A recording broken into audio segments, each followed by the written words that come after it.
All right, got a little bit of a disclaimer, I guess you could say. It's not necessarily the word that I was thinking of, but that's a word. Okay, so yeah, there's a few things. I'm throwing a lot at you here, so listen closely. So, first off, I just want to say that tonight is going to be a chill evening. It is much later than I usually do one of these. Actually, it's about 12 hours later than I usually do these. But yeah, I thought we would have a little intimate evening here. It's a new day, new dawn, and I've had, a full day of thinking. I usually do these, so far I've done them where I start the day off doing these. So it's like my brain, that's like, you're getting my fresh brain. So I think we can get started now. Legend has it that there is a portal to Zephyr here, and legend also has it that I know how to activate it. Furthermore, as I recall, the legend mentioned something about me activating it for a small fee. I don't think it was necessarily money bags in particular, but I really am into people kind of using that old type language. At least that's how I view it. It's like old type. But yeah, just to clarify, like the old timey language thing that I was saying, I also really find it hilarious when people kind of like negate the point of what they're trying to say. Not usually when it's something important, obviously, but when people do it on things where it's like it's purposely comedic, that always just makes me laugh so hard. Oh wow. And I've always kind of felt like, well, obviously this wasn't a direct thing that I thought until I seen this movie, but I've always kind of felt like I kind of have oh wow. I felt like I've kind of had like a Hitch type personality, like the movie with Will Smith. Or, I'm sure there's a lot of movies like that, but just kind of where it's like there's a lot of things that are just so like obvious or whatever, but then it's like when it comes to you in particular, it's like you can't even take your own advice type deal. There's a lot of people have a hard time like describing what they mean, and right now is not a good example of that, but I would say that usually I'm pretty good at describing like what I mean, or like, if someone doesn't understand, I can say it in a different type of way. Or it's kind of like one of those things where it's like you can do it when you're alone or whatever, but then, when people are watching, then you can't do it, and it's so bizarre. And sometimes it's like the other way around, people like having like the pressure on them and things like that, and that's bizarre to me because wouldn't that make things so much harder? I'm really trying my best not to touch this cord either. I apologize if I'm making the audio sound terrible for any reason. I've been looking into getting sound treatment. I'm trying to be very particular about what I say because people get really triggered online. Anyone says anything about sound treatment when they mean soundproofing, people just lose their shit. So I'm really trying to be particular. So I'm trying to do sound treatment. I don't have $5 million to rebuild the structure of the house. Oh, and I didn't even blow up the thing that I need to blow up. Isn't that fantastic? Something that's really nice is that if I say a joke that really sucks, I try to keep this as, real as possible. I'm not trying to like edit things and make it sound different or whatever, but I do think that it's nice that, I can cut it out. Like, I don't even have to like compress the audio or anything like that. It's just like, you can take that part and cut it. There's a few like cringy jokes that I put in there and I'm like, yeah, let's just cut that part out. No one needs to even know that I said some cringy nonsense, which is really great. I don't know if I mentioned it at any point. I didn't mean to not mention it if I didn't already, but something important I think to say about this in particular is just that I'm trying to play the game. You know, I thought about it for a minute. I was just like, okay, what do I want to do? Because I knew I wanted to record like visuals of Spyro. I'm like, I wanted an Elgato just for visuals alone. But then I'm like, okay, it'd be cool to do like a Let's Play type deal. But the thing about it was, I was thinking, I'm like, okay, if I'm gonna do a Let's Play, do I want to focus on making it enjoyable for the viewer? Or do I want to make it the most enjoyable experience for myself? Now, there's a lot of things that I could do. I wouldn't be going for 100% is most likely what I would do if you know, again, I was mostly focused on making it an enjoyable video for other people. And not that, you know, I'm trying to be a total jerk, but at the same time, it's like, you know, this is one of my favorite games, and I just want to have fun, you know, make the most of it, because this is the kind of experience, even though I've played this game plenty of times already, it's still like, there's been enough time to where it's like I can play this and it's like fresh again, you know. So, you know, it's things like that where it's like I'm not going to sacrifice my own fun to make like a buck or something, just for example, things like that. It's like I feel like there's a lot of people who sacrifice their own like integrities, and, you know, sacrifice their own enjoyment and sacrifice their life, really, if you let it, just for other people, and, you know, things like that. And it's so important to me that I just put myself first, because who else will? Ideally, many other people will, but it doesn't always work that way. So you're not guaranteed to make money or anything regardless. So if you first go into it, you know, saying, okay, I don't really care if I make money or not, then we're already winning, first off. Secondly, is that, do you want to have fun? You know, like, having fun should be first. Because I'm thinking about it, and the only thing about it is just that it's like, well, if money isn't the motive, then you'd be having fun.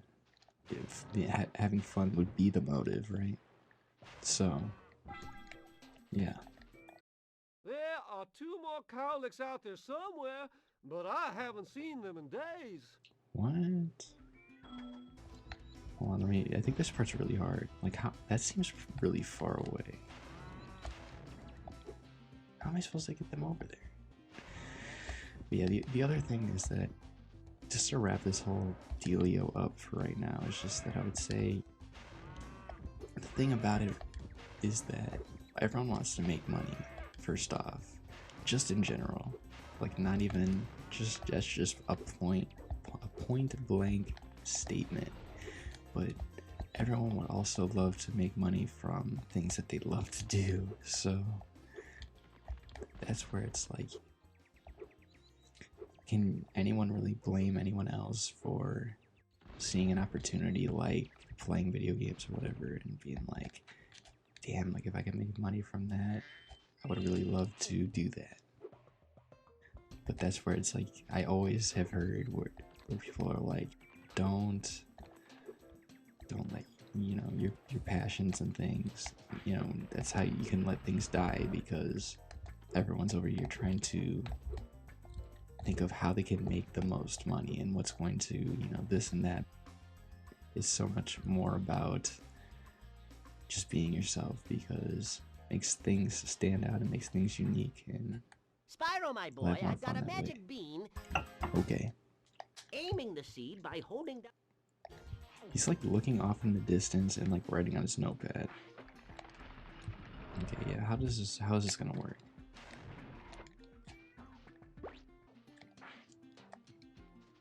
Oh shoot, you see that? I don't know why I said that. Obviously you've seen it. There we go. No, that's not the right spot. Process of elimination would say the last one. Oh, look at that. Perfecto. Perfecto! Patronum! Okay, I can probably cheese it.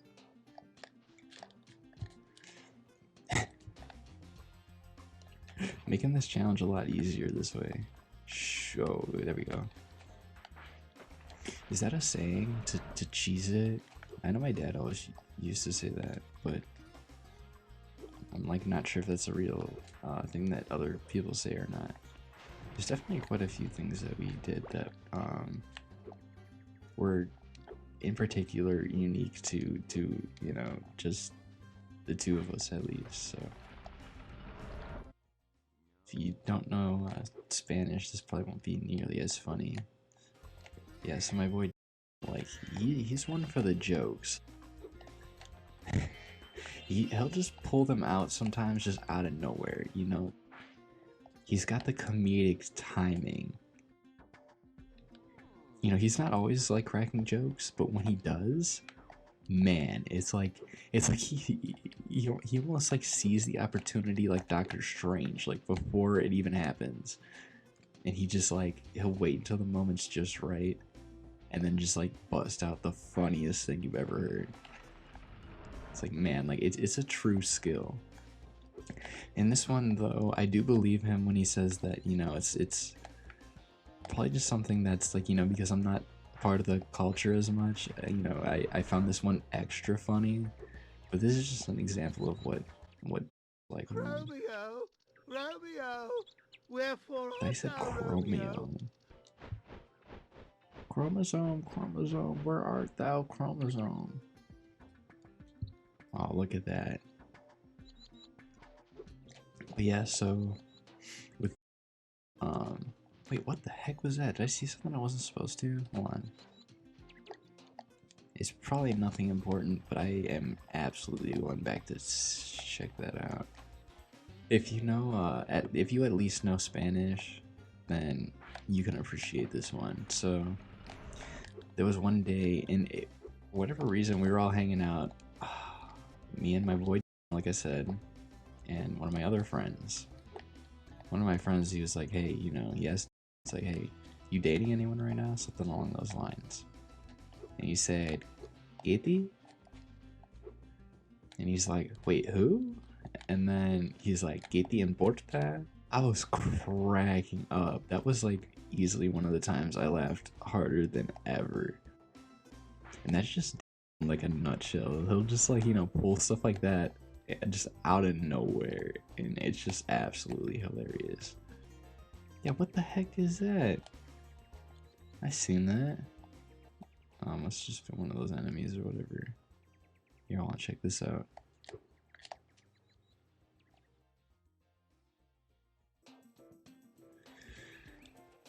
Now how am I supposed to get those two cows? My manager, he also said something like that, like, we're all, you know, at least where I live, there's quite a bit of like mixed culture, which I'm sure isn't, you know, that unique to just me, but I just want to throw that out there, and I like that kind of stuff personally. Obviously, in America we have a lot of trouble with that apparently, but you know, like, I try not to be these people because this has always bothered me. It's a huge pet peeve is when people like cut into conversations and stuff like that. So I try not to do that, and this wasn't necessarily doing that, but I will say that I forget what it was. Just you know, at the end of what happened was towards the end of the day, you know, some of the guys were saying goodbye to each other, stuff like that. And one of the dudes, he said, you know, it's like, oh, did you guys know that my last name was... I didn't actually get to hear the joke too well. And I also just can't remember. So again, I wasn't even really trying to pay attention because I wasn't sure if he was talking like to me. He wasn't talking directly to me, but there was like a group of people and I wasn't sure if I was involved, you know, this and that, whatever. But yeah, and I kind of heard it just out of the corner of my ear, if that's a phrase that people say. you know, something about like his last name, and then, you know, is a play on words like the que te importa. And, you know, it's just funny. And then I said to the guy that I was working with, you know, I was just trying to be cool with him and stuff like that. And I told him, like, hey, man, like, you know, one of my friends, you know, he did the que te importa. It's like, oh, yeah, that's a good one. Just to kind of give you an example, it's kind of like the D's nuts or like the ligma.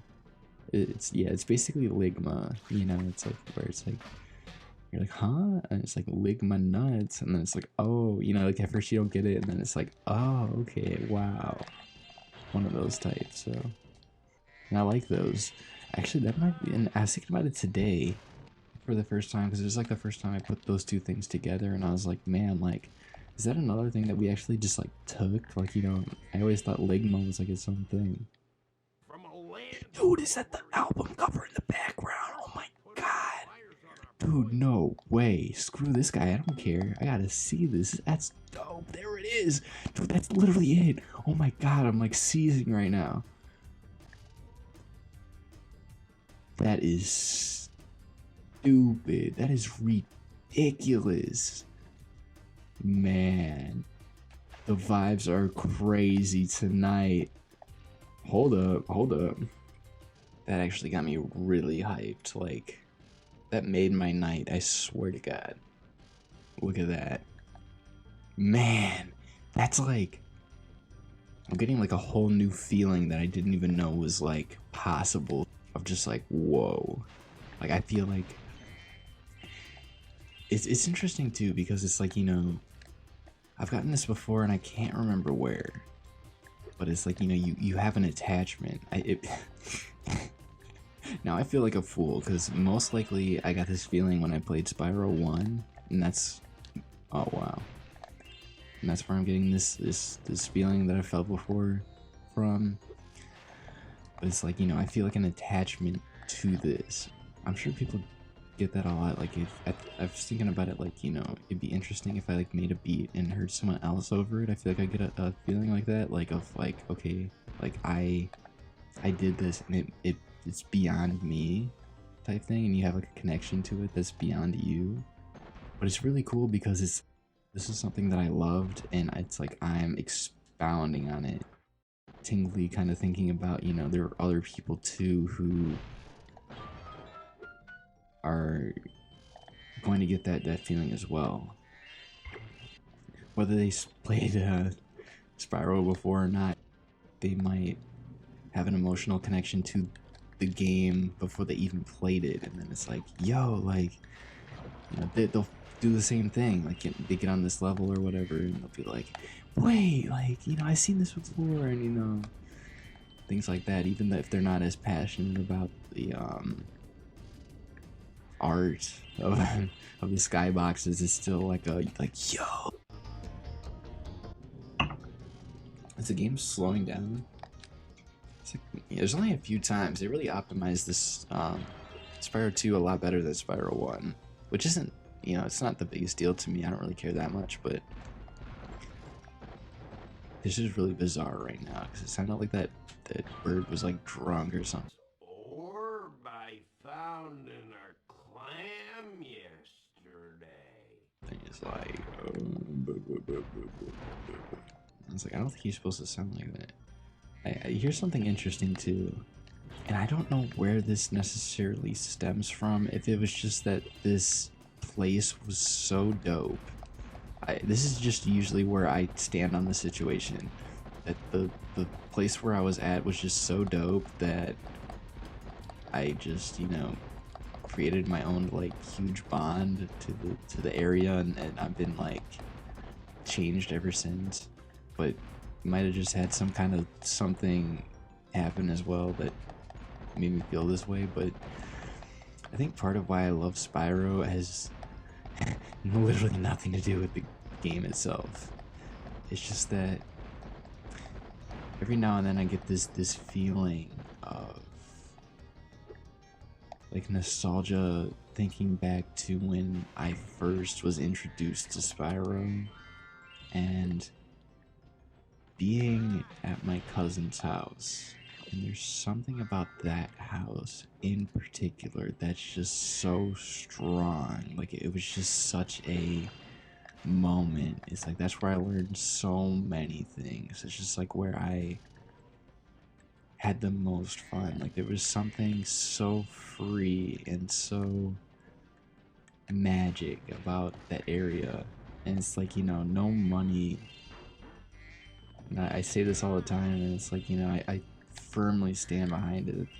Money doesn't bring everything. Like, I really feel like there's just really, if I could have anything in the world, because it's like, even if I had the money, it doesn't necessarily mean that I could have this come true or I could recapture the moment. But it's like, if there's one thing, I just wish I could go back to that house in particular. Not even go back to the time, it would be cool, but there was something about just that place in general that is just so like magic, I swear to God. And I just remember playing at least Spyro 1 there for the first time, and it was just, whoa, you know, it was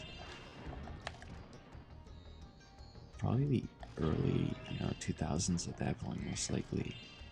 But there were so many like 90s type things that happened there.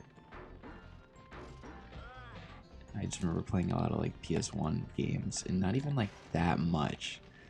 Is basically like, you know, I would go there and it was almost like just a PS1 demo disc type experience. I'd play a game just to get like a taster. Just, you know, we'd be there for like, you know, an hour or something. I would just get like a little taster of, you know, Spyro or Crash or what is it, Bubble Bobble or something, Bibble Babble. Thanks for getting the our bubble ship game. fired up, Spyro. Please take this talisman as a token. Oh, it's busted move. I only remember because I was gonna make a post online. It's like, you know, take a picture. I forget what I was gonna do. Saying something like, "There's nothing like busting one with your homies on a Friday night or something." Definitely looks a lot different from close up, but that's gotta be it. There's no way, right? And there's 2 moons? Are you serious? Next thing you know, there's gonna be 3 moons.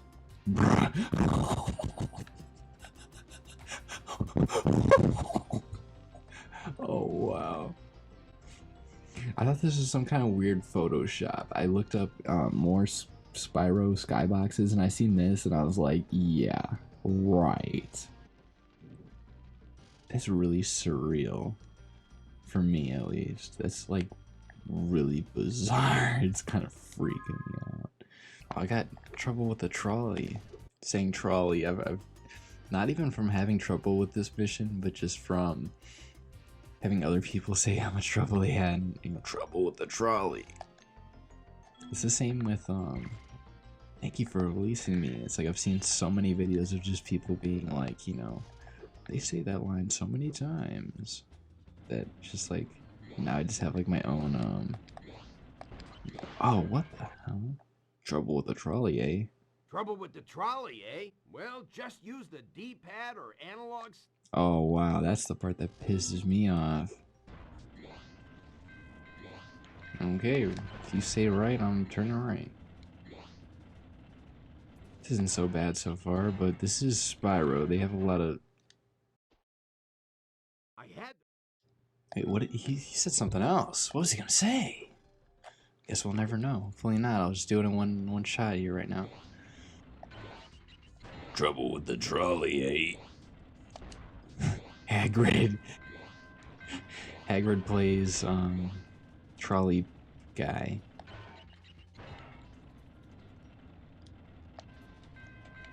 Sometimes I what? Am I supposed to shoot that thing? I had the cat. Install to help hit the switches. Try ringing the switches. Okay. I think about that quite a bit.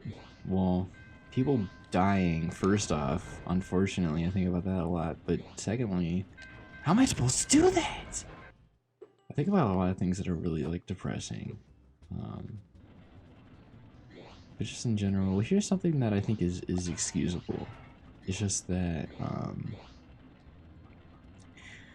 I do think about like for instance, it's like, you know, there's so much more. I feel like really they have the potential to do like a Netflix series of Harry Potter, because in the books there's so much that they never cover in like the movies. Not necessarily that they have to, because I really love the movies as well. No issues with the movies whatsoever. There are people who like are professional like haters of the Harry Potter movies, and I don't really get it. But there's still just so many things that happened in the books that were never represented in the movies that I feel like they should definitely at some point kind of do like a reboot type thing. What's depressing to me is just that it's like, you know, the cast of characters was so good. It's like, man, like I don't know if I could live in a world where it's like, you know, it wasn't the same group of people. Great work, Spyro. Wow, thanks. Now I can start fixing my machines. Yeah, I do don't it. have room in my toolbox for this thing anymore. You know, there's just certain people where it's like, you know, I could see it. There's a lot of people who I would like accept as, you know, it's like, oh, okay, this is a reboot, that's fine. Like, who's gonna be Hagrid though? Things like that. Like, who? You can't replace Hagrid. He's just too dope. Like, it's not even that he's like that. Like, he's definitely, wow. He's definitely dope. But it's just like, he is Hagrid, you know? Like, he's Hagrid. My brain just does like the dumbest stuff. And, you know, this whole thing's been kind of a example of that. But also, just what I was talking about earlier, where it goes to like things that are just really depressing sometimes, and I don't know why. I came home, I think it was yesterday. No, 2 days ago. And it's never happened since, but it was just like I came home and my dog, he's adorable, but he gets like, he's been waiting for me to come home lately. And for whatever reason, he looked at me a certain way in the dark, and I could see his eyes, and I was like, what if he was just blind? Like, what if something happened, he was blind forever and he couldn't see? Like that, and it just like crushed my spirit. I was so happy to be home, and then I thought about that, and I was not the same. I was just like, damn, like, you know, stuff like that. Like, I'm obviously not the only person who feels this way, but it's like things with dogs are just so depressing, because it's like they're just like the sweetest little things. It's like, you know, they don't deserve to suffer. Like, what did they do? They're, you know, they're just so sweet. It's like, why did my brain think of such a stupid thing?